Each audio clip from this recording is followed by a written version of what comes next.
એક બાજુ કુદરત જગતના તાત પર કૃપામાન થયો છે તો બીજી બાજુ રાજનેતાઓ છે ખેડૂતો મુદ્દે રાજકારણ કરી રહ્યા છે। પણ હાલ પરિસ્થિતિ એવી સર્જાય છે કે છઠની સાતમ આપણે કરી શકવાના નથી, ત્યારે ખેડૂતોએ સ્વીકારી લીધું છે કે ચોમાસાનો પાક છે ભલે બરબાદ થઈ ગયો, પરંતુ હવે ખેડૂતો શિયાળા પાકની તૈયારી કરી રહ્યા છે। પણ આ બધાની વચ્ચે તેમને ફરી એક વખત સંકટનો સામનો કરવો પડી રહ્યો છે। માનવ સર્જિત સંકળામણને લીધે શિયાળુ પાકમાં અડચણરૂપ સાબિત થઈ રહ્યું છે ડીએપી ખાતર, એટલે કે ખેડૂતોને આવશ્યક ગણાતા ડીએપી ખાતરની ગંભીર અછત સર્જાય છે। ત્યારે હવે સવાલો થઈ રહ્યા છે કે ખેડૂત કરે તો શું કરે, કારણ કે એક બાજુ જે કુદરતી આફતો છે તે આવી રહી છે, બીજી બાજુ માનવ સર્જિત આફતો છે તે ખેડૂતોનું પીછું નથી છોડી રહી। નમસ્કાર, BS9 ટીવી ન્યૂઝમાં આપની સાથે હું ભગવતી વિશાવડિયા। જસદણ પંથકમાં ખેડૂતો માટે વધુ એક મોટી મુસીબત આવી પડી છે। શિયાળુ પાકનું પિયત શરૂ થઈ ચૂક્યું છે, ત્યારે ખેતી માટે અત્યંત આવશ્યક ગણાતા ડીએપી ખાતરની ગંભીર અછત સર્જાય છે। જસદણની સેવા સહકારી મંડળીમાં છેલ્લા 7 દિવસથી ખાતર ન આવતા ખેડૂતોમાં ભારે હાલાકી અને રોષ જોવા મળી રહ્યો છે। શિયાળુ પાક માટે પિયતની મોસમ શરૂ થતા જ ખાતર ન મળવાના કારણે ખેડૂતોને પોતાના પાક બચાવવા માટે મુશ્કેલીનો પારાવાર સામનો કરવો પડી રહ્યો છે। આ ગંભીર સમસ્યા વચ્ચે જસદણના એક ખેડૂત નીતિન ચોલિયાએ પોતાનો આક્રોશ વ્યક્ત કરતા એક વિડીયો સોશિયલ મીડિયામાં વાયરલ કર્યો છે। આ વાયરલ વિડીયોમાં નીતિન ચોલિયાએ ખાતરની અછત મુદ્દે પૂર્વ મંત્રી જયેશ રાદડિયા તેમજ વળતા સહકારી મંડળીના પ્રમુખને ઉધડા લીધા છે।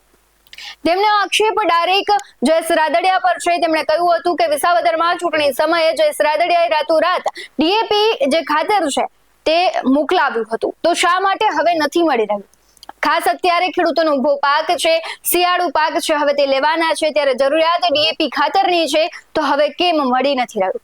અને બીજી તરફ તેમણે વધુમાં આક્ષેપ કરતા વિઠ્ઠલભાઈ રાદડિયાને યાદ કરતા કહ્યું છે કે જો વિઠ્ઠલભાઈ રાદડિયા હોત તો આવી પરિસ્થિતિ ન સર્જાત ને, જો આવી પરિસ્થિતિ સર્જાત તો વિઠ્ઠલભાઈ રાદડિયા છે એ સરકારને પણ કહેવાય છે કે અનેક વખત રજૂઆત કરે, તેને કડક રજૂઆત કરે, ત્યારબાદ છે કહેવાય છે કે ખેડૂતોને છે ડીએપી ખાતર મળી રહે। સમગ્ર ઘટનામાં તેમનો વિડીયો વાયરલ થઈ રહ્યો છે, શું કહી રહ્યા છે તેના પર નજર કરીએ। નમસ્કાર, હું નીતિન ચોલિયા। મારે ગુજરાતની સરકાર શ્રીને એટલું કહેવાનું છે કે જ્યારે ચોમાસું મોલ વાવવાનું હતું ત્યારે ડીએપી ખાતર નહોતું મળતું। આજની તારીખની અંદર ખેડૂતોને શિયાળુ મોલ વાવવાનો છે તોય ડીએપી ખાતર નથી મળતું। સરકારશ્રીને નમ્ર વિનંતી છે કે ભાઈ ખેડૂતોને વાવવું છે, ડીએપી ખાતરની તમે વ્યવસ્થા કરો। ખાસ કરીને મારે જયેશભાઈ રાદડિયાને કહેવું છે કે જયેશભાઈ રાદડિયા જ્યારે વિસાવદરની પેટા ચૂંટણી હતી ત્યારે તમે ત્યાં રાતોરાત ગાડી ખાતરની મોકલી હતી।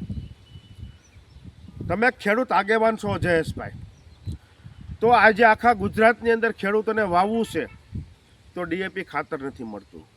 એક તો ભગવાને ખેડૂતોને મારી નાખ્યા, કમોસમી વરસાદની અંદર ખેડૂતોની માંડવી પલળી ગઈ, સોયાબીન પલળી ગયા, કપાસ પલળી ગયો, કપાસ ઉગી ગયો, માંડવી ઉગી ગઈ, સોયાબીન ઉગી ગયા, ઢોરનો ઘાસચારો હાવ હળી ગયો। પણ જયેશભાઈ રાદડિયા, તમે ખેડૂત આગેવાન છો અને હું તમારો ભાણો થાવ, રાદડિયાનો ભાણો છું। જયેશભાઈ, આ જગ્યાએ અત્યારે વિઠ્ઠલભાઈ હોય ને તો વિઠ્ઠલભાઈ રાદડિયાએ ગુજરાત સરકારને ખખડાવી નાખી હોય। તમે ખેડૂત આગેવાન છો, ખેડૂત આગેવાન ઉઠીને જ ખેડૂતોને ડીએપી ખાતર નથી મળતું, શું અમારે કરવાનું? અમારે જમીનમાં વાવવું કે ન વાવવું? અમારે જીરું વાવવું છે, ઘઉં વાવવા છે, કેલેન્જી વાવી છે, ડુંગળી વાવી છે, આ ડીએપી ખાતર મળતું નથી ભાઈ। જયેશભાઈ રાદડિયા, ખાસ કરીને તમને હું કહું છું, ખેડૂત આગેવાન છો, આરડીસી બેંકના ચેરમેન છો, તમામ ગુજરાતની મંડળીની અંદર તમે કહી દો, મંડળીના પ્રમુખોને ખાતર ક્યાં છે? આજ ખેડૂતોને ખાતર વાવવું છે, ખેડૂતોને ખાતર મળતું નથી। ખાસ કરીને તમામ ખેડૂતોને ડીએપી ખાતર 3 દિવસની અંદર નહીં મળે તો હું મારો જીવનો ત્યાગ કરીશ।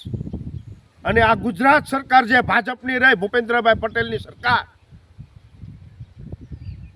એને વિચારવાનું છે કે આ ખેડૂતે આત્મહત્યા કરી, અમારે શું કરવાનું? નથી ઢોરનો ઘાસ સારો, નથી ઢોરનો ઘાસ સારો, સોયાબીન ઉગી ગયા, કપા ઉગી ગયો, માંડવી ઉગી ગઈ, છતાંય અમારે બીજું પિત્ત કરવું છે તો અત્યારે અમને ડીએપી ખાતર નથી મળતું. અમારે શું કરવાનું ખેડૂતોને? ગુજરાત સરકારને નમ્ર વિનંતી, એક ખેડૂતનો દીકરા તરીકે, ઓલ ભારતની અંદર એવું કહેવામાં આવે છે કે ખેડૂત જે છે એ જગતનો તાત છે. આજ જગતનો તાત એટલે અન્નદાતા.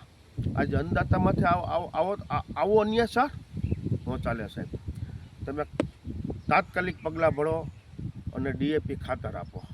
જય જય ગરવી ગુજરાત, જય જય ભારત, જય હિન્દ. ખેડૂતનો સીધો જ આક્ષેપ છે કે 7 દિવસથી તેઓ ખાતર મેળવવા માટે ધક્કા ખાઈ રહ્યા છે, પરંતુ તેમને ડીએપી ખાતર નથી મળી રહ્યું. ખેડૂતો ખાતર ન મળવાને કારણે પોતાના પાકને થનારા નુકસાન અને વહીવટી તંત્રની ઉદાસીનતા સામે વેદના વ્યક્ત કરી રહ્યા છે. પરિસ્થિતિની ગંભીરતા ત્યારે વધી જ્યારે ખેડૂત નીતિન ચોલિયાએ સ્પષ્ટ ચીમકી આપી દીધી કે જો આગામી 5 દિવસમાં ડીએપી ખાતર ઉપલબ્ધ નહીં થાય તો આત્મવિલોપન કરશે. ખેડૂતો દ્વારા આપવામાં આવેલી આ ચીમકીથી સ્થાનિક વહીવટી તંત્ર અને સહકારી મંડળીમાં ખળબળાટ મચી ગયો છે. તો બીજી તરફ સહકારી મંડળીના પ્રમુખ અરવિંદ કાગડિયાએ ખેડૂતોને આશ્વાસન આપતા જણાવ્યું છે કે ડીએપી ખાતરના જથ્થા માટે પ્રયાસો ચાલી રહ્યા છે, પરંતુ ખેડૂતોએ ખાતર મળવા માટે 5 થી 7 દિવસની રાહ જોવી પડશે. જોકે ખેડૂતોની માંગ એવી છે કે શિયાળુ પિયતનો સમય ચાલી રહ્યો હોવાથી તેમને વહેલી તકે ને ઝડપથી ખાતરનો જથ્થો પૂરો પાડવામાં આવે, જેથી તેમના મોંઘા પાકને બચાવી શકાય. ખેડૂતોએ માંગણી કરી છે કે સત્તાવાળાઓએ તાત્કાલિક ધોરણે જસદણ વિસ્તારમાં ડીએપી ખાતરનો પૂરતો જથ્થો ઉપલબ્ધ કરાવવો જોઈએ, જેથી કોઈ આત્મવિલોપન જેવી ગંભીર પગલાઓ ન પડે. આપણે જોયું કે કમોસમી વરસાદને લઈને ભારે ખેડૂતોને નુકસાન થયું. ઘણા એવા ખેડૂતો છે જેમણે આત્મહત્યાઓ પણ કરી છે.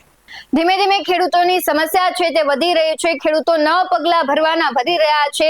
ત્યારે હાલ આ મુદ્દો છે કે ડીએપી ખાતર નથી મળી રહ્યું.